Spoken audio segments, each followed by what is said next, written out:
काय घोडं मारलं म्हणतो मी. बापाचं प्रेम कुठे कमी आहे?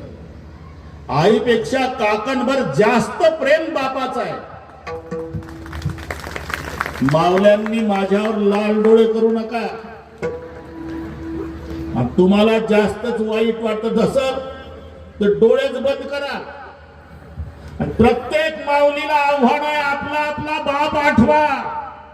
मग कळेल बापाचं केवढं प्रेम आहे. एकुलता एक मुलाच्या मरण्यानं न रडणारा बाप सापडेल, पण लेकीच्या सासरी जाण्यानं बाप रडल्याशिवाय राहत नाही. एवढंच आहे.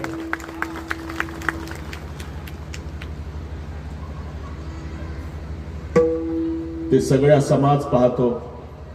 एवढी वेळ नाही आपल्याकडे, पण समाज पाहतो. खेडेगावात वाटे लावताना आणि सगळ्या महिला अंगणात लेक सासऱ्याशी जाता माय धाई धाई रड आणि गेला डोंगराच्या आड कसा काळजाचा घड. याचा अर्थच आहे की बैलगाडीचा धुराळा पाहेपर्यंत माय बघत होती गावाच्या बाहेर.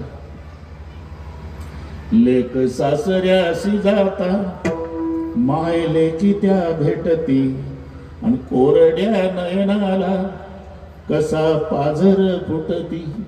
माई रडती, मुलगी रडती एकमेकीच्या गळ्याला बिलगून. बाकीच्या 5-25 महिला असतात ना एकनाथराव, त्यांना आपोआप कोरोना सारखी लागण होऊन जाते. ते फुसफुस फुसफुस. मग त्यांची चर्चा, केवढी रडती माय,